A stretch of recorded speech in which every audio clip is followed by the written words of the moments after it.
So historically, there's been a huge divide between what people consider to be non-living systems on one side and living systems on the other side. So we go from, say, this beautiful and complex crystal as non-life and this rather beautiful and complex cat on the other side. Over the last 150 years or so, science has kind of blurred this distinction between non-living and living systems. And now we consider that there may be a kind of continuum that exists between the two. We'll just take one example here. A virus is a natural system, right? But it's very simple, it's very simplistic. It doesn't really satisfy all the requirements, doesn't really have all the characteristics of living systems, and is in fact a parasite on other living systems in order to, say, reproduce and evolve. But what we're going to be talking about here tonight are experiments done on the sort of non-living end of this spectrum. So actually doing chemical experiments in the laboratory, mixing together non-living ingredients to make new structures, and that these new structures might have some of the characteristics of living systems. So what I'm talking about here is trying to create a kind of artificial life. So what are these characteristics that I'm talking about? These are them. We consider first that life has a body. Now this is necessary to distinguish the self from the environment. Life also has a metabolism. Now this is a process by which life can convert resources from the environment into building blocks so it can maintain and build itself. Life also has a kind of inheritable information. Now we as humans, we store our information as DNA in our genomes, and we pass this information on to our offspring.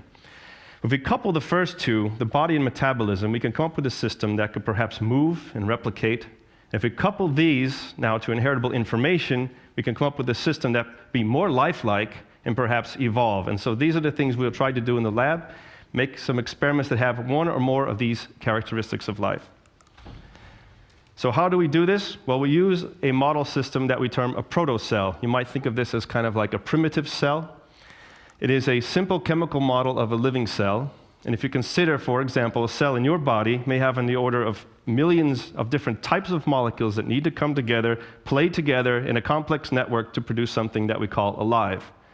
In the laboratory, what we want to do is much the same, but with on the order of tens of different types of molecules. So a drastic reduction in complexity, but still trying to produce something that looks lifelike. And so what we do is we start simple and we work our way up to living systems. So consider for a moment this quote by Leduc 100 years ago, considering a kind of synthetic biology. The synthesis of life, should it ever occur, will not be the sensational discovery which we usually associate with the idea. That's his first statement. So if we actually create life in the laboratory, it's probably not going to impact our lives at all. If we accept the theory of evolution, then the first dawn of synthesis of life must consist in the production of forms intermediate between the inorganic and the organic world, or between the non-living and living world. Forms which possess only some of the rudimentary attributes of life, so the ones I just discussed, to which other attributes will be slowly added in the course of development by the evolutionary action of the environment. So we start simple, we make some structures that may have some of these characteristics of life, and then we try to develop that to become more and more lifelike. This is how we could start to make a protocell. We use this idea called self-assembly. What that means is I can mix some chemicals together in a test tube in my lab, and these chemicals will start to self-associate to form larger and larger structures. Okay, so say on the order of tens of thousands, hundreds of thousands of molecules will come together to form a large structure that didn't exist before. And in this particular example, what I took is some membrane molecules, mixed those together in the right environment, and within seconds, it forms these rather complex and beautiful structures here. These membranes are also quite similar morphologically and functionally to the membranes in your body, and we can use these, as they say, to form the body of our protocell. Likewise, we can work with oil and water systems. As you know, when you put oil and water together, they don't mix, but through self-assembly, we can get a nice oil droplet to form, and we can actually use this as a body for our artificial organism or for our protocell, as you will see later. So that's just forming some body stuff, right? Some architectures. What about the other aspects of living systems? So we came up with this protocell model here that I'm showing. We started with a natural occurring clay called montmorillonite. This is natural from the environment, this clay. It forms a surface that is, say, chemically active. It could run a metabolism on it. Certain kind of molecules like to associate with the clay. For example, in this case, RNA shown in red. This is a relative of DNA. It's an informational molecule. It can come along and it starts to associate with the surface of this clay. This structure then can organize the formation of a membrane boundary around itself. So it can make a body of lipid molecules around itself, and that's shown in green here on this micrograph. So just through self-assembly, mixing things together in the lab, we can come up with, say, a metabolic surface with some informational molecules attached inside of this membrane body, right? So we're on our road towards living systems. But if you saw this protocell, you would not confuse it with something that is actually alive. It's actually quite lifeless. Once it forms, it doesn't really do anything. So something is missing. Some things are missing. So some things that are missing is, for example, if you had a flow of energy through a system, what we'd want is a protocell that can harvest some of that energy in order to maintain itself, much like living systems do.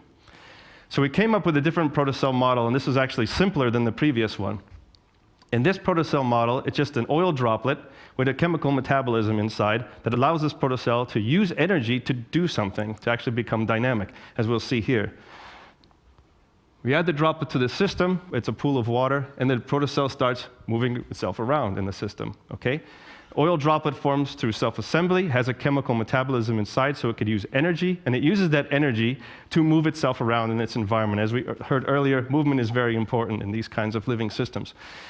It is moving around, exploring its environment, and remodeling its environment, as you see by these chemical waves that are forming by the protocell. So it's acting, in a sense, like a living system trying to preserve itself. We take this same moving protocell here, and we put it in another experiment, get it moving. Then I'm going to add some food to the system, and you'll see that in blue here. Right? So I add some food source to the system, the protocell moves, it encounters the food, it reconfigures itself, and actually then is able to climb to the highest concentration of food in that system and stop there. Right?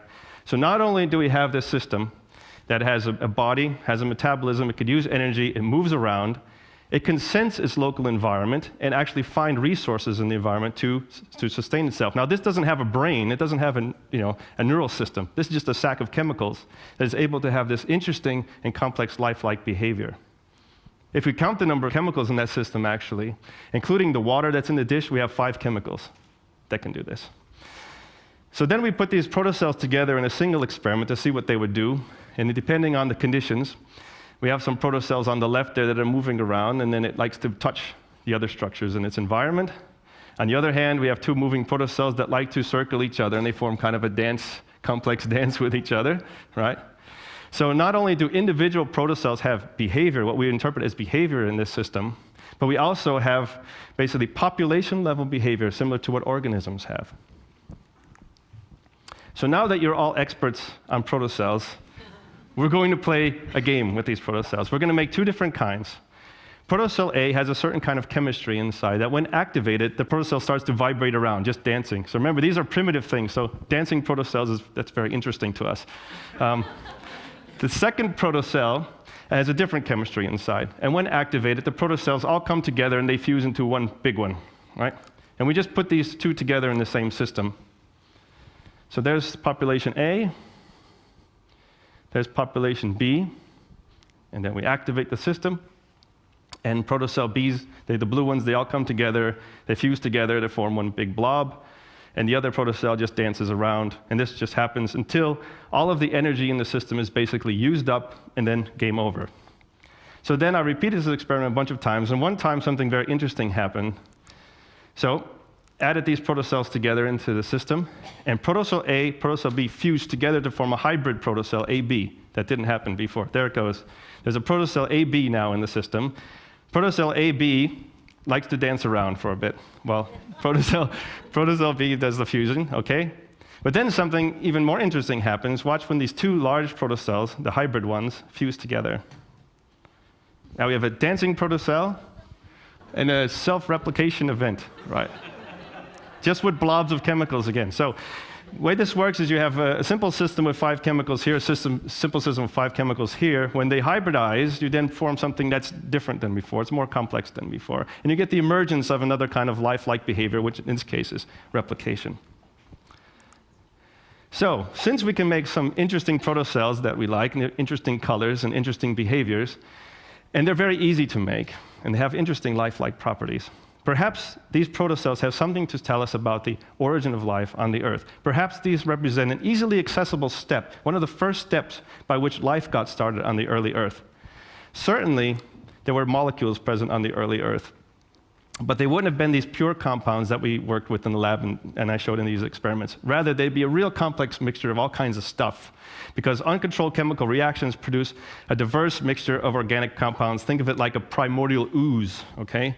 And it's a pool that's too difficult to fully characterize, even by modern methods, and the product looks brown, like this tar here on the left. A pure compound is shown on the right for contrast. So this is similar to what happens when you take pure sugar crystals in your kitchen, you put them in a pan, and you apply energy. You turn up the heat, you start making and breaking chemical bonds in the sugar, forming a brownish caramel, right? If you let that go unregulated, you'll continue to make and break chemical bonds, forming even more diverse mixture of molecules that then forms this kind of black, tarry stuff in your pan, right? That's difficult to wash out. So that's what the origin of life would have looked like. You needed to get life out of this junk that is present on the early Earth 4.5 billion years ago. So the challenge then is throw away all your pure chemicals in the lab and try to make some protocells with lifelike properties from this kind of primordial ooze. So we're able to then see the self-assembly of these oil droplet bodies again that we've seen previously. And the black spots inside of there represent this kind of black tar, this diverse, very complex organic black tar. And we put them into one of these experiments, as you've seen earlier, and then we watch lively movement that comes out of it. They look really good. Very nice movement. And also they appear to have some kind of behavior where they kind of circle around each other and follow each other, similar to what we've seen before. But again, working with just primordial conditions, no pure chemicals. These tar-fueled protocells are also able to locate resources in their environment. I'm going to add some resource from the left here that diffuses into the system, and you can see they really like that. They become very energetic and able to find the resource in the environment, similar to what we saw before. But these are done in these primordial conditions, really messy conditions, not sort of sterile laboratory conditions. These are very dirty little protocells, in a matter of fact. And so, but they have lifelike properties is the point.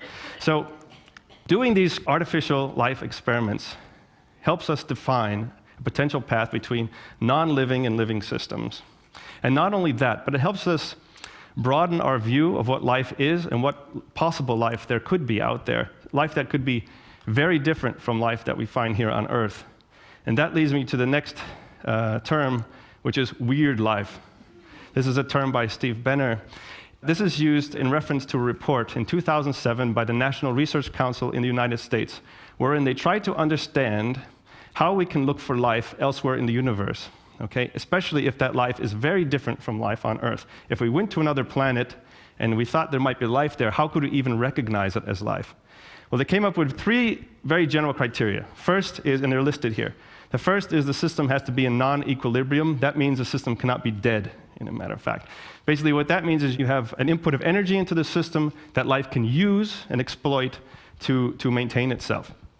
This is similar to having the sun shining on the Earth, driving photosynthesis, driving the ecosystem.